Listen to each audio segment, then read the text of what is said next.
ओम नमो नारायण। 20 जुलाई को आषाढ़ मास के शुक्ल पक्ष की एकादशी है, जिसे देवशयनी एकादशी भी कहा जाता है। हिंदू धर्म में देवशयनी एकादशी का विशेष महत्व है। आज मैं आपको इसके मुहूर्त, इसकी तिथि और उसके साथ ही एक बड़ी ही रोचक कहानी सुनाऊंगा। तो चलिए आगे बढ़ते हैं।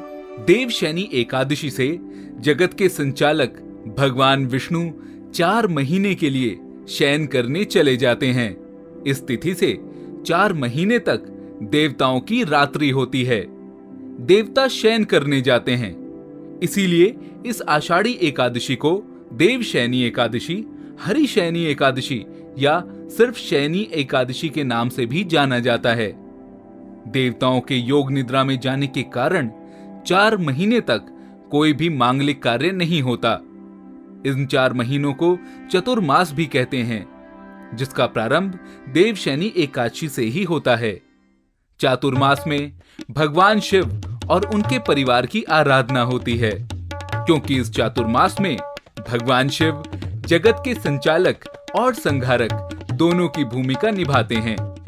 जो भी व्यक्ति पूरे मनोयोग से देवशयनी एकादशी का व्रत करता है और भगवान विष्णु की विधि विधान से पूजा करता है, उस व्यक्ति के सारे पाप नष्ट हो जाते हैं, उसको कष्टों से मुक्ति मिल जाती है। श्री हरि उसकी सभी मनोकामनाओं की पूर्ति करते हैं। यही नहीं, मृत्यु के बाद भी उसकी आत्मा को श्री हरि के चरणों में स्थान प्राप्त होता है। आइए अब आपको इसकी तिथि और इसके मुहूर्त के बारे में बताता हूं। हिंदी पंचांग के अनुसार आषाढ़ शुक्ल एकादशी तिथि 19 जुलाई की रात 9:59 यानी 9:59 PM को शुरू हो रही है और इसका समापन 20 जुलाई को शाम 7:17 पर होगा। इसीलिए देवशयनी एकादशी 20 जुलाई को ही मनाई जाएगी। इसके अलावा देवशयनी एकादशी का पारण अगले दिन 21 जुलाई दिन बुधवार को किया जाएगा। पारण का समय सुबह 5:36 से सुबह 8:21 तक है। आइए अब आपको ब्रह्मवैवर्त पुराण में देवशयनी एकादशी के विशेष महात्म्य का जो वर्णन किया गया है, उसके बारे में बताते हैं। एक समय की बात है, धर्मराज युधिष्ठिर ने भगवान श्री कृष्ण से पूछा, हे केशव, आषाढ़ शुक्ल एकादशी का क्या नाम है? इस व्रत के करने की विधि क्या है और किस देवता का पूजन किया जाता है?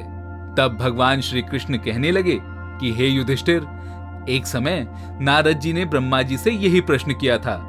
तब ब्रह्मा जी ने उन्हें उत्तर दिया कि हे नारद, तुमने कलयुगी जीवों के उद्धार के लिए बहुत उत्तम प्रश्न किया है, क्योंकि देवशयनी एकादशी का व्रत सब व्रतों में उत्तम है। इस व्रत के करने से भगवान विष्णु प्रसन्न होते हैं। अब मैं तुम्हें इसकी एक पौराणिक कथा सुनाता हूँ। सूर्यवंश में मानधाता नाम के एक चक्रवर्ती राजा हुए हैं, जो सत्यवादी और महान प्रतापी थे। वो अपनी प्रजा का पुत्र की भांति पालन किया करते थे। उनकी सारी प्रजा धन धान्य से भरपूर और सुखी थी। एक समय उस राजा के राज्य में 3 वर्ष तक वर्षा नहीं हुई और अकाल पड़ गया। प्रजा अन्न की कमी के कारण अत्यंत दुखी हो गई। अन्न के ना होने से राज्य में यज्ञ आदि भी बंद हो गए। तब एक दिन प्रजा राजा के पास जाकर कहने लगी कि हे राजा, सारी प्रजा त्राही त्राही पुकार रही है, क्योंकि समस्त विश्व की सृष्टि का कारण वर्षा है। वर्षा के अभाव से अकाल पड़ गया है और अकाल से प्रजा मर रही है। इसलिए हे राजन, कोई ऐसा उपाय बताओ जिससे प्रजा का कष्ट दूर हो। राजा मानधाता कहने लगे कि आप लोग ठीक कह रहे हैं। वर्षा से ही अन्न उत्पन्न होता है और आप लोग वर्षा ना होने से अत्यंत दुखी हो गए हैं और मैं आप लोगों के दुखों को समझता हूँ। ऐसा कहकर राजा कुछ सेना साथ लेकर वन की तरफ चल दिए।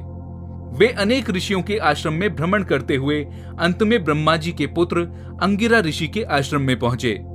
महाराजा ने घोड़े से उतरकर अंगिरा ऋषि को प्रणाम किया। मुनि ने राजा को आशीर्वाद देकर उनसे आश्रम में आने का कारण पूछा, तो राजा ने हाथ जोड़कर विनीत भाव से कहा, हे भगवान, सब प्रकार से धर्म पालन करने पर भी मेरे राज्य में अकाल पड़ गया है। इससे प्रजा अत्यंत दुखी है राजा के पापों के प्रभाव से ही प्रजा को कष्ट होता है, ऐसा शास्त्रों में कहा गया है। जब मैं धर्मानुसार राज्य करता हूं तो मेरे राज्य में अकाल कैसे पड़ गया, इसके कारण का पता मुझको अभी तक नहीं चल सका। अब मैं आपसे इसी संदेह को निवृत्त कराने के लिए आया हूं। कृपा करके मेरे इस संदेह को दूर कीजिए। साथ ही प्रजा के कष्ट को दूर करने के लिए भी कोई उपाय बताइए। इतनी बात सुनकर ऋषि कहने लगे, हे राजन, ये सतयुग सब युगों में उत्तम है। इसमें धर्म के चारों चरण सम्मिलित हैं, अर्थात इस युग में धर्म की सबसे अधिक उन्नति है। लोग ब्रह्म की उपासना करते हैं और ब्राह्मणों को ही वेद पढ़ने का अधिकार है। ब्राह्मण ही तपस्या करने के अधिकार रखते हैं, परंतु आपके राज्य में एक शूद्र तपस्या कर रहा है। इसी दोष के कारण आपके राज्य में वर्षा नहीं हो रही। इसलिए यदि आप प्रजा का भला चाहते हो तो उस शूद्र का वध कर दो। इस पर राजा कहने लगे, महाराज, मैं उस निरपराध तपस्या करने वाले शूद्र को किस तरह मार सकता हूं? आप इस दोष से छूटने का कोई दूसरा उपाय बताइए। तब ऋषि ने राजा से कहा, राजन, यदि तुम अन्य उपाय जानना चाहते हो तो ये सुनो। आषाढ़ मास के शुक्ल पक्ष की पद्मा नाम की एकादशी का विधि पूर्वक व्रत करो। व्रत के प्रभाव से तुम्हारे राज्य में वर्षा होगी और प्रजा सुख प्राप्त करेगी, क्योंकि इस एकादशी का व्रत सब सिद्धियों को देने वाला है। और इस देवशैनी एकादशी का व्रत करने से समस्त उपद्रवों का नाश हो जाता है। इस एकादशी का व्रत तुम प्रजा, सेवक तथा मंत्रियों सहित करो।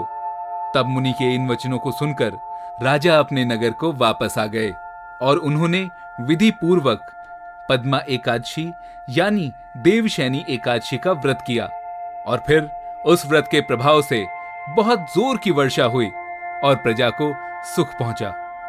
इसीलिए इस मास की एकादशी का व्रत सब मनुष्यों को करना चाहिए। ये व्रत इस लोक में भोग और परलोक में मुक्ति देने वाला है। इस कथा को पढ़ने और सुनने से भी मनुष्य के समस्त पाप नाश को प्राप्त होते हैं। आइए अब आपको देवशैनी एकादशी की पूजा विधि के बारे में बताते हैं। इस दिन सुबह जल्दी उठकर स्नान आदि से निवृत्त हो जाएं। घर के मंदिर में दीप प्रज्वलित करें। भगवान विष्णु का गंगा जल से अभिषेक करें और फिर उन्हें पुष्प और तुलसी दल अर्पित करें। अगर संभव हो तो इस दिन व्रत अवश्य रखें। भगवान की आरती करें, भगवान को भोग लगाएं और इस बात का विशेष ध्यान रखें कि भगवान को सिर्फ सात्विक चीजों का ही भोग लगाया जाता है। भगवान विष्णु के भोग में तुलसी को अवश्य शामिल करें। ऐसा माना जाता है कि बिना तुलसी के भगवान विष्णु भोग ग्रहण नहीं करते। इस पावन दिन भगवान विष्णु के साथ ही माता लक्ष्मी जी की भी पूजा अवश्य करें और इस दिन अधिक से अधिक ध्यान एवं जप करें और किसी को अपशब्द ना बोलें। ऐसी और कहानियों एवं धार्मिक जानकारियों के लिए जुड़े रहें एस्ट्रोलॉजिक के साथ। मैं हूं हिमांशु शर्मा और अधिक जानकारी के लिए theastrologic.com से संपर्क करें। इंस्टाग्राम, फेसबुक और यूट्यूब पर। ओम नमो नारायण।